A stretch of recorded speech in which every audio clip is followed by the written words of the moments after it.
Usaha cucian motor menjadi salah satu usaha yang masih memiliki keuntungan yang lumayan. Dengan modal yang tidak terlalu besar, maka kamu bisa mendapatkan hasil yang lumayan karena tingginya angka sepeda motor di Indonesia membuat usaha jasa ini banyak diminati. Sepeda motor merupakan kebutuhan pokok bagi setiap orang. Di masa lalu, sepeda motor dianggap sebagai barang mewah, tapi sekarang telah menjadi barang wajib. Di hampir setiap rumah ada sepeda motor. Cara kredit menjadikan sepeda motor sangat mudah untuk dimiliki seperti zaman sekarang. Dalam hal ini, menjadi peluang tersendiri untuk menciptakan peluang bisnis. Semakin tinggi tingkat kepemilikan sepeda motor, pemilik tidak punya waktu hanya untuk mencuci sepeda. Peluang bisnis ini dapat dimanfaatkan dengan mendengarkan target pasar pemilik sepeda motor. Langkah-langkah untuk bisnis cuci motor yang bisa kamu mulai pikirkan dari sekarang yaitu cara cuci sepeda motor yang baik. Mencuci sepeda motor dipandang sebagai pekerjaan yang sepele, namun sebelum memulai bisnis cuci motor, kamu harus terlebih dahulu mempelajari cara mencuci kendaraan bermotor yang benar.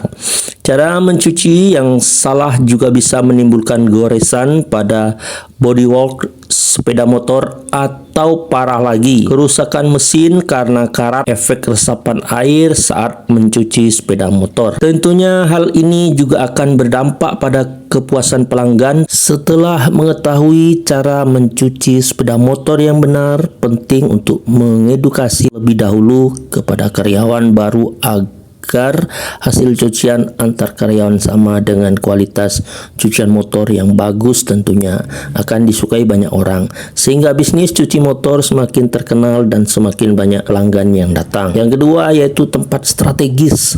Bisnis apapun tentunya lokasi juga memiliki pengaruh yang cukup besar terhadap kelangsungan bisnis. Mencari lokasi yang strategis dapat dilakukan dengan mencari tempat-tempat menciptakan peluang bagi perusahaan untuk memiliki banyak pelanggan. Usaha cuci sepeda motor akan cocok jika berada di tempat seperti pinggir jalan, dekat fasilitas umum seperti pasar, rumah sakit, stasiun, dan terminal. Selamat mencoba untuk strategi bisnis usaha cucian motor, semoga bermanfaat. Dahulu ada seorang miskin yang karena tidak tahan lapar, ia mencuri sepotong kue. Ia tertangkap dan dimasukkan ke dalam penjara. Ia beberapa kali berusaha untuk melarikan diri, tetapi sesuatu mengalami kegagalan. Kemudian ia mendapat akal. Pada suatu hari ia berkata kepada kepala penjara, "Pak, saya mempunyai sebuah benda berharga yang akan saya persembahkan kepada raja." Pada mulanya kepala penjara tidak menghiraukan perkataannya, tetapi setelah dijanjikan sejumlah uang dari hasil hadiah raja, barulah kepala penjara tersebut membawanya menghadap raja. Di hadapan raja ia mempersembahkan sebiji kacang dengan mengatakan, "Paduka Raja, biji kacang ini sangat ajaib. Jika biji kacang ini ditanam akan menghasilkan kacang emas." Setelah raja mendengar perkataan ini, raja menjadi heran dan kurang percaya. Lalu berkata, "Jika menghasilkan kacang emas, mengapa engkau sendiri tidak menanamnya?" Dengan suara rendah si kecil itu menjawab, "Ampun tuanku, hamba tidak layak untuk menanam biji kacang ini karena hanya orang yang tidak pernah melakukan kesalahan yang layak menanam dan menghasilkan kacang emas." Setelah mendengar jawaban ini, raja berpikir, "Aku tidak layak menanam kacang ini." Sebab itu raja menolak untuk menanamnya. Mata si miskin beralih dari raja ke Perdana Menteri. Jika paduka raja menolak, bagaimana jika yang mulia Perdana Menteri saja yang menanamnya? Dengan gugup Perdana Menteri menolaknya karena ia menyadari bahwa dirinya tidak luput dari kesalahan. Ia sering menerima uang pelicin. Tibalah panglima perang untuk menerima tawaran itu, tetapi dengan tidak kalah gugup ia menolak, karena ia tahu dalam medan perang ia sering merampas jasa orang lain untuk diri sendiri. Akhirnya tidak ada satupun pejabat tinggi istana yang berani menerima tugas tersebut, karena masing-masing mengetahui bahwa dalam tugas-tugas sebagai abdi kerajaan sering mengkomersialkan jabatan. Dengan tertawa, si miskin mengatakan, "Kalian yang melakukan kesalahan lebih besar dan banyak menikmati hidup senang, sedangkan aku mencuri karena tidak tahan lapar dimasukkan dalam penjara." Perkataan ini menyadarkan raja dan pejabat lainnya. Mereka melepaskan si miskin ini karena semua orang telah berbuat dosa dan telah kehilangan kemuliaan Allah. Sekelompok orang sedang bersiap untuk mendaki sebuah gunung. Dalam pendakian tersebut, mereka harus menyiapkan dan membawa banyak barang. Setidaknya barang-barang yang mereka butuhkan selama pendakian. Mereka pun memulai pendakian itu. Hari pertama dilalui dengan sukacita. Tidak ada wajah lelah, namun yang terukir adalah wajah-wajah dengan semangat. Hari berikutnya, semangat mereka mulai memudar, bahkan keluhan-keluhan mulai terdengar. Pada hari ketiga, tanjakan mulai dirasa berat oleh mereka. Banyak batu-batu dan tebing-tebing terjal. Mengapa gunung dipenuhi dengan batu-batu terjal seperti ini? Andaikan gunung ini tak ada batu-batu terjal, maka kita akan secepatnya sampai di puncak. Pendaki itu mulai mengeluh. "Bisakah kau mendaki sebuah gunung yang tinggi?" "Tentu saja tidak. Gedung kan dindingnya licin.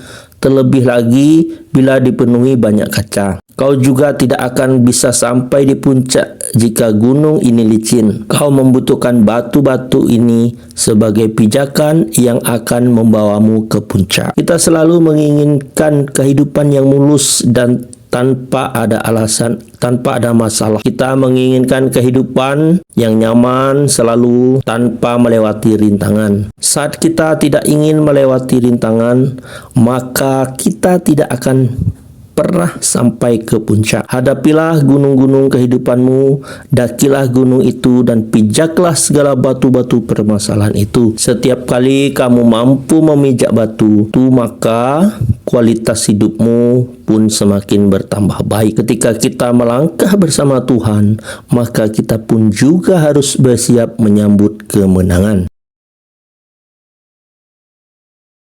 Seorang yang sedang melewati hutan melihat seekor serigala yang sudah lumpuh keempat kakinya. Ia ingin tahu bagaimana serigala itu dapat hidup. Tak lama kemudian ia melihat seekor harimau datang dengan membawa kijang hasil buruannya. Harimau itu makan sepuasnya dan meninggalkan sisa bagi serigala. Meninggalkan sisa makanan bagi serigala. Hari berikutnya Tuhan memberikan makan serigala dengan perantara harimau yang sama. Orang itu pun mulai mengagumi kebaikan Tuhan yang begitu besar dan berkata dalam hatinya, "Aku juga akan menganggur di rumah saja dengan penuh kepercayaan kepada Tuhan, karena Ia akan mencukupi segala kebutuhanku." Ia melakukan niatnya berhari-hari lamanya, tetapi tidak terjadi apa-apa. Ketika orang yang malang itu sudah hampir mati, terdengarlah suara, "Hai engkau yang sesat, bukalah matamu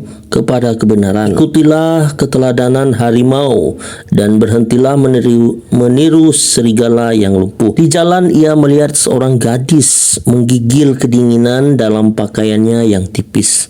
Tiada harapan baginya untuk mendapatkan cukup makanan. Ia menjadi marah dan berkata kepada Tuhan, "Mengapa hal ini engkau biarkan? Mengapa engkau tidak berbuat sesuatu?" Sementara waktu Tuhan tidak berkata apa-apa, malamnya dia menjawab dengan sangat tiba-tiba, "Aku telah berbuat sesuatu. Aku menciptakan engkau dan membawa engkau kepada gadis itu, tapi engkau sama sekali tidak bergerak untuk menolong gadis malang itu." Sering kita mengharapkan segala masalah, bencana, dan penderitaan Tuhan harus turun tangan untuk menyelesaikannya. Tapi satu hal yang harus kita ketahui, Kita sebagai alat-alat Tuhan harus mau ikut turut tangan dalam membantu permasalahan dan penderitaan orang lain. Tetap teguh dan berjuang dalam menjalani hidup yang telah dianugerahkan kepada kita. Jangan lupa subscribe channel YouTube Mentari 86 dan follow Facebook